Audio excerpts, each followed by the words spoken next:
بعدش من دعا خواد کردی. خیر ببینی همچین استراتژی رو برای من یاد دادی. استراتژی که برای شما فایده میرسونه، استراتژی که هم در بازار نزولی فایده میرسونه برای شما، هم در بازار صعودی. سلام دوستان، خدا کنه که جور و سلامت و سر حال باشیم. امروز با یک تحلیل جدید با شما هستیم. من در مسافرت هستم و نمیخوام که شما را از بازار دور نگاه بکنم. در چند روزم ویدیو نداشتم، خواستم که یک ویدیو برای شما بانم و تحلیل بازار شما را جانم نگذارم. بریم در مورد بازار ببینیم که آیا بیت کوین میتونه که بالاتر بره، آیا ای که تمام از یک دام است هم باید بیت کوین خود سودا کنیم. شما در سوشال میدیا، در صفحات مجازی ویدیوهای زیاد داره میبینید که نشان دهنده است که بازار میره بسیار پایین میشه، بازار بسیار وضعیتش خراب است. آیا واقعا همچین چیزی است یا ای که فقط یک دام است و یک حرف است و تا ای که جیبای خود اونا پر از پول بشه؟ ببین، قبل از همه چیز ما وارد بحث تکنیکال باید شیم. تکنیکال زبان تمام تریدرها، تمام معامله‌گرا و تمام کسایی که داخل بازار میان سرمایه گذاری یا خرید فروش میکنن یا هر کاری میکنن نشان میده. یعنی که اگر فشار خرید زیاد باشه به این معنی است که همگی در حالت خرید است و وقتی خرید باشه به این معنی است قیمت بلند میره و چارتا باید سبز باشه و اگر چارتا سرخ باشه به این معنی است که همگی فروش میکنن و فشار فروش بیشتر است. حالا ما شما داده‌های از این نداریم که طرفی بایننس، کوین بیس، نفهمین آن، ایکس، اپسیلون، احمد، محمود کی فروشنده است. ما آمار کلگی را نداریم، ولی با تحلیل تکنیکال میتونیم این آمار پیدا بکنیم و بفهمیم که فشار به کدام طرف روان است، به طرف صعودی روان است یا به طرف نزولی روان است. حالا اگر ما بریم بیت کوین تا این فریم 4 ساعته اگه ببینیم روند صعودی است و اینجا گپ معاملاتی که ما داریم، گپ هم که پوره شده و تا این فریم اگه 30 دقیقه‌ای بکنیم اینجا گپ شما میبینید گپ معاملاتی است که باز شده بود اینجا، پس دوباره آمد بسته شد و رو به بالا روان شد. حالا در 30 دقیقه‌ای حرف است، اگر 5 دقیقه‌ای بریم وضعیت دیگه هم دگرگونتر میشه. حالا چی میشه که ما 4 ساعته رو ببریم و طرف روزانه ببریم، یعنی که روند یکم بلندتر شه ببینیم. و اینجا منطقه تقاضایی که برای بیت کوین است فعلا ببینید، اینجا منطقه تقاضای بیت کوین است. حالا تا این فریم روزانه را که وقتی ببینیم به این شکل، بعد از یک افت سنگینی که بیت کوین بعد از چندین روزا داشت، امروز پول بک زده است و سطح که خیلی برای ما مهم است. تا این فریم هفته وار اگر ببینیم دو کدل آخر قسم بسته شده رئیسه، ای که نشان دهنده از این است که بازار میخواد که واکنش منفی در هفته‌های پیش‌رو یا در 2 هفته پیش‌روی نشان بده. حالا چون اینو میگم به خاطر 2 هفته گذشته رو ببینید به این شکل کندلا بسته شده و این مناسبه که فشار فروش بیشتر است و اگر بالایی میزنه به نظر من یک پول بک بوده میتونه، الهی که خبرای خوب از طرف آمریکا بیاید، الهی که خبرای خوب جهان زیاد شود، جنگا کم شود، مثلا جنگ روسیه و اوکراین کم شود، تا اینکه بتونه بازار بالا بره، یا اینکه ترامپ بیاید و بگه که مثلا من دیگه با چین اوکی است و مشکل ندارم، نه با اروپا نه با چین، طرفی بالای از اینا وضع نمیکنم که اقتصاد دنیا بالا بره. و وقت زمانی که اقتصاد دنیا رشد بکنه بدون شک که بیت کوین هم رشد میکنه و اگر هر قدر اقتصاد دنیا خراب باشه نمیتونه بیت کوین رشد کنه. اگر در هفته‌های پیش‌روی بیاید و بگویم مثلا که ما امروز چین اوکی هستیم و نرخ بهره تاریخ 26 میگن اعلام میشه، تا اون زمان اعلام شود که امروز تاریخ 20 از 6 روز دیگه مونده داخل از 7 روز دیگه مثلا 27 26 گفته که اگر در یک روز هم نرخ بهره اوکی بیاید و هم چین و امریکا مشکلاتشون رفع شود یا اینکه مشکلاتی که دارن حل بسازن، میتونیم بگیم که روند صعودی میشه. ولی فعلا به نظر به تحلیل تکنیکال وقتی من تماشا میکنم چارتا برای من نشان دهنده ضعف بازار نشون میده که روند میتونه که اینجا رو بشکنه رو پایین و پایین تر بیاد، تا در صورتی که اینجا تا این فریم 4 ساعته ما که البته تایید دیدیم این یک گپ معاملاتی اگر پر شده فعلا که مثلا میبینم خیلی نوک به نوک پر شده، اگری که پر نمیشده باشه یک بار دیگه هم شاید بازار بیاد تا اینجا و پس دوباره شروع کنه رو به بالا رفتن. حالا منظورم از پول بک چی است بچا؟ شاید شما فکر بکنید که اوکی اگر از اینجا بازار رفت رو به بالا، فرض بکنید مثلا از اینجا قیمت اگر رفت رو به بالا دیگه خلاص هنوز 0.16 گفته بود که بازار پول بک میزنه. این پول بک از مثلا موقع خوب فروش برای شما هست و این خوب شد که ما نفروختیم یا خوب شد که ما اینجا خریده بودیم و اینجا اومدیم این قدر گین تا 26000 یا 27000 ما بازار گرفته میشه. ببین پول بک به این معنی نیست که بازار نمیتونه که نزدیکترین صف قبلی خود برسه، مثلا اینجا برسه. به این معنی نیست که نمیتونه رسیده، میرسه.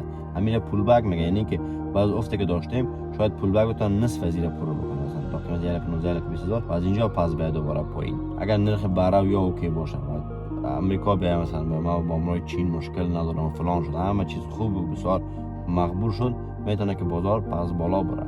ولی اگر همه چیزا بدتر شود یا مثلا ترامپ یک کلش خراب شود، یک دو دانه حرف بدتر دیگه بزنه، قیمت پایین میاد. حالا ببینید من مثال براتون میگم، چرا شما میگین که خب تو مگم تریدر هستی، تو باید بفهمید تحلیل تکنیکال کدام طرف میاد، بیت کوین کدام طرف میاد. حالا من نمیتونم که از ترامپ بفهمم، شب خواب میکنه صبح میخواد بداره گپ دیگه میزنه، روز بداره اعصابش خراب است، شب میشینه اکتیویتی خطرناک میکنه، کل بازار پایین بالا میبره. ما دیگه علم غیب ندارم که از ترامپ بفهمم که چی گپ است. و دومی که ترامپ فعلا بخوای نخوای بازار تا بالا میبره، صلاحیتش هم داره و قدرتش هم داره و هیچ کس هم نمیتونه که دمش بگیره و امریکا هست. بجای از اینکه بجنگیم با اونا، همراه شویم همراه از اونا یا همراه شویم همراه از اونا، این که هر طرف کونا میره ما حرکت بکنیم. اگر اونا طرف مثبت میره که ما طرف مثبت بودیم، اگر منفی میشه که ما منفی بودیم. به نه اینکه زور بزنیم، نه اینکه مثلا مقابل از اونا استاشیم، به خاطر که اونا کار دل خدا میکنن. حالا فرض بکنید که چرا مثلا ترامپ می کار انجام میده، کلگی میترسه میفروشه و طریق تکنیکال هم کار نمیده، فاندامنتال هم کار نمیده. یک مثال براتون بزنم. شما در یک خانه 3 منزله 4 منزله شیشتین، منزل سوم مثلا در بین یک بار زلزله میشه، به نظر طرف می درباره استحکام این منزل صحبت میکنه که 3 منزل 4 منزل است که انجینیرش مثلا فلانی ساخته و که من نفهم سیخ گل گردیزی استفاده کرده و فلان استفاده کرده که قدر تایت است و قدر فلان است. یکی به ولا نه آینه های کلیگنی های زده مرمی است فلان مسمدان است و که نمیشته و میدان نمیشه و که نمیشکنه اینا. یا اینکه مردم دست به فرار میزنن، اصلا در قصه نه تعداد ازی میشه، نه در قصه سیخ گل ازی میشه، نه در قصه ازی که آینه های ازی بده نمیفهم زره است و فلان. همگی میگریزه. زمانی که اقتصاد خراب میشه همگی دست به فرار میزنه. چی خورد چی کلان کسایی که البته در مورد اقتصاد میفهمن شروع میکنن به فروش میبرن از داخل بازار. البته فروش قبل از اینکه این چیزا رخ میکنن و فعلا هم باز هم به خاطر اینکه مردم پس دوباره به دام بیان، مردم پس دوباره مثلا بیان پولای خود دست بدن. اینجا مثلا میان مردم چی اشتباه میکنن؟ چرا اینجا مثلا لانگ میشه؟ به خاطر که مردم میای همگی شروع میکنن به شارت گرفتن به این مناطق. اینجا شارت گرفتن از اینجا تا به اینجا و اینجا باید پس به کل جای لیکویدیشن تمام بکنیم و پیسای خود پس دوباره به مارکت بده. مارکت قسمی علاجشون نمیکنه و بسیار هم اشتباه میکنن و متوجه از این هم نیستن که چی کار انجام میدن. اینجا میان میخرن، اینجا میفروشن، پس قیمت بالا میره، باز اینجا میخرن، سقفا میخرن، کفا میفروشن، سقفا میخرن، کفا میفروشن و بعدش هم منتظر هستن که پول دار شون. حالا بریم در مورد اتریوم 4000. اینجا گپ معاملاتی برای اتریوم باز شده. بازار CME است. اینجا گپ معاملاتی قیمت چند است؟ قیمت 3932 تا 3850. حالا 3850 تا 3950 بگیریم، $100 تقریبا اینجا گپ معاملاتی است. اگر اینجا پس دوباره منفی شه میتونه 5.43%، 5.40% منفی یا 50% منفی شه بازار اتریوم. به خاطر گپ معاملاتی تا این فریم 4 ساعته داریم. گپ های معاملاتی همیشه وقت بسته میشه. اینجا مثلا گپ معاملاتی بود، ببینید که بسته شد دیگه. گپ های معاملاتی بهتون شما میتونم اینجا گپ معاملاتی بود بسته شد و حتی بار دوم لنگر خط کشید و اینجا هم گپ معاملاتی 2800 داریم ما. اگر که اینجا به زیادتر ریزی شوه میتونیم قیمت 2824 $2800 آمریکایی هم در اتریوم ببینیم. حالا اتریوم از بین رفت، اتریوم میمونه؟ نه، اتریوم میای مثلا یا هر کس دیگه که بالای اتریوم سرمایه گذاری کرده، قیمتای پایین خرید سیو سود نکردن یا آمدن کسایی که قیمتای بلند خریدن و سیو سود نکردن البته نقص هستن، اونا رو از بازار بکشه و همگی ضرر از بازار بکنه و برای مثل سال 2021 که همگی رفته بودن خانه خود سودا کو، موتور خود سودا کو، بیت کوین 60000 برو بخره که بیت کوین رفت 16000 شد دیگه، پیسه هم نبود و نتونستن که پیسه را هولد بکنن، نگاه بکنن بر 2 سال 3 سال دیگه پولای خود از دست دادن. حالا اگر مثلا فرض بگید اتریوم تو 4200 خریدی، ما باید حالا قول چی بگم، گارانتی برات میتونم که اتریوم میتونه، البته این نظر شخصی مثلا نه یک مثلا کدام فاینانشال ادوایس باشه برای توی که مثلا بری وضعی استفاده بکنی باز یا نفهم کی برای ما این کارا گفت، نه شخصی است، من خودم دیوانگی میکنم و توی دیوانگی هیچ وقت انجامش ندی. یکی اتریوم پس تا شور بخوری $6000 $7000 آمریکایی میشه تا چند وقت دیگه. حالا من نفهم 2 ماه بود، 1 هفته بود، 3 هفته بود، 4 هفته بود، اتریوم پس دوباره بالا میره. شاید 2 سال بعد بالا بره 7000 8000 شود، شاید 3 سال بعد بره 10000 شود. ولی کسی که 4000 خریده میتونه که نگاه کنیم پولایت تا چند وقته که تا پس دوباره بازار درست شود. همیشه وقت اشتباهی که ما سرمایه‌گذارا داریم می است که در قیمت‌های پایین میخریم و بالا نمیفروشیم. خوب قیمت پس پایین اومد، خوب سه ضرر کردیم، میایم شروع میکنیم به فروختن و اشتباه را هی تکرار میکنیم تا زمانی که پول خود از دست بدیم خلاص بکنیم. من طرف آلت کوین ها نمیرم، اصلا من نمیخوایم نه کدام تحلیل بکنم از آلت کوین ها، نه در موردشون صحبت بکنم، به خاطر من مطمئن هستم زمانی که اتریوم منفی شه و بیت کوین منفی شه همه بازار در خون یک جای میشه. و برای شما هم پیشنهاد میکنم اگر سرمایه گذاری میکنین بدون ریسک میخواین، البته بدون ریسک نمیشه، با ریسک کمتر اگر میخواین میتونین که داخل بیت کوین و اتریوم سرمایه گذاری کنین. بسیار ساده است، با صرافی بایننس میتونین کار انجام بدین، با صرافی KCX، با صرافی میکسی، با هر صرافی میتونین اسپات برین بخرین. اگر بازم شوق فیوچرز دارین صرافی KCX میتونین کار انجام بدین. لینکش در پایین هست، میتونین که برین داخل لینک صرافی و برین ثبت نام بکنین، هم بایننس هم KCX هم میکسی برین ثبت نام بکنین، اونجا میتونین که ترید بکنین. دلتون فیوچرز دلتون اسپات ترید میکنین. این براتون که فیوچرز ریسکش خیلی بالا است و فایدهش هم تو بالا است. اگر بفهمی که چگونه استفاده کنی فایده خوب از پیش میگیری، اگر نفهمی بعدش ضرر میکنی. چیز مهمی که براتون بگم این است که در روزهای پیشروی کوشش بکنین از استراتژی DCA استفاده کنین. حالا استراتژی DCA چه قسم است؟ که من میایم $1000 دارم، $1000 خود میارم داخل مارکت، یک دفعه وارد نمیکنم، میام $1000 خود 5 تقسیم میکنم، 200 یا اینکه میام مثلا $1000 خود 10 تقسیم میکنم، 100 وقتی که بازار پایین میفته یا یک مثلا $1000 10 تقسیم کردن، هر هفته یک قسمت شو بخریم. مثلا هفته پیش روز دوشنبه تا این تاریخ ما میخوایم بخرم. با بایننس می کار انجام دادن میتونین. شما بانکتون وصل میکنید و از بانکتون مکمل پول خود دمو تایم، دمو ساعت، دمو پیسه و به اون نرخی که بیت کوین یا اتریوم است برای شما میخره بدون از اینکه شما به داخل صرافیتون شوین. اوکی. یک.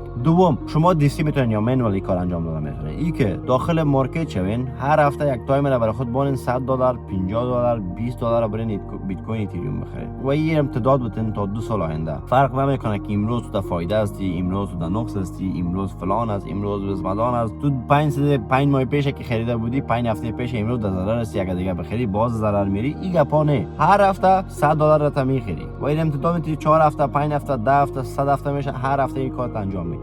1 سال 2 سال دیر میشه. بعدش مرا دعا خواد کردی. خیر ببینی همچین استراتژی رو برای من یاد دادی. استراتژی که برای شما فایده میرسونه، استراتژی که هم در بازار نزولی فایده میرسونه برای شما، هم در بازار سعودی. در هر دو وضعیت بازار برای شما میتونه کمک بکنه. و امیدوار هستم که از بازار نزولی استفاده درست بکنین. اگر خبرها خوب بیاد بازار سعودی میشه، اینا براتون پیش بگم و من کدام علم غیب از بازار ندارم، من فقط حرفایی میگم که خودم میفهمم در موردش و تجربه دارم در موردش. اگر که بازار بیاد و سمت راست، که مثلا این طرف مثلا سعودی باشه و این طرف هم نزولی باشه و طرف نزولی فعلا روان هستیم، اگر خبرات تغییر نخوره، اگر کدام چیز خوب بهتره نبیه، حالا فرض بکنین همگی منتظر نرخ بهره پایین هست. یک دفعه فدرال رزرو میاد کلش خراب میشه، نرخ بهره دست نمیزنه یا کمی بلند ببره. اصلا هر چیز امکان داره نه. اگر بلند ببره دیگه اتریوم 2000 بیت کوین زیر 1 لکی همگی میبینیشه.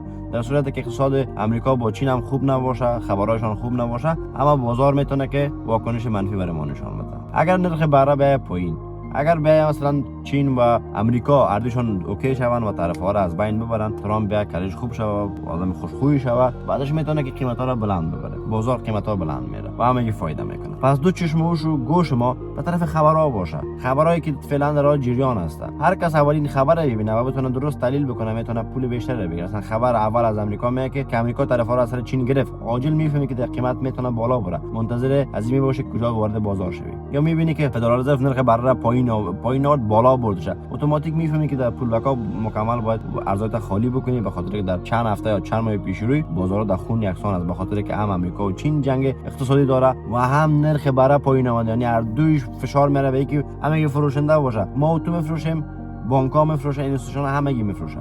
اگری که گفتم خبرها خوب باشه، همگی میرن میخرن به جایی که بفروشن. بانک‌ها میخرن، اینستیتوشن‌ها میخرن، همگی دیگه تا اینکه فایده بهتر بگیره. پس حرف آخری هست که ما اگر بخوایم بازار سعودی رو ببینیم، باید منتظر اخبار باشیم. اخباری که از امریکا میاد خوب بیاد بازار بالا میره، بعد بیاد پایین میره. نه تحلیل تکنیکال فعلا اونقدر خوب کار میده و نه تحلیل فاندامنتال. هر دوش بستگی به این زلزله است که طرف ترامپ میاد. خدا کنه که از ویدیو خوشتون آمده باشه. اگر از این قسم ویدیو زیادتر میخواین حتما کانال ما رو سابسکرایب داشته باشین. ویدیوهای بعدی ما رو ببینید، ویدیوهای قبلی ما رو تحلیل کردیم ببینین و ببینین که ما تا چه حد تونستیم که برای شما مفید واقع شه. و خیلی زیاد خوش میشم اگر ویدیو رو لایک بکنید و با دوستاتون شریک بسازید. و همچنان براتون بگم که اگر بخواین خیلی ریسکی کار بکنین، بالای آلت کوین ها برین. زمانی که خبرها خوب بیاد، لطفا تا خبرها خوب نبیاد داخل آلت کوین ها شوین. آلت کوین ها میتونه که برای شما ضرر خیلی جبران ناپذیر برای شما بزنه. حالا دلتون میگین که مثلا اگه تو من خوراک من نمیفهم آلت کوینات خوراک من ریسک است، عذاب دادن من که صفر نشوند در قصهش نیستم. پس یا الله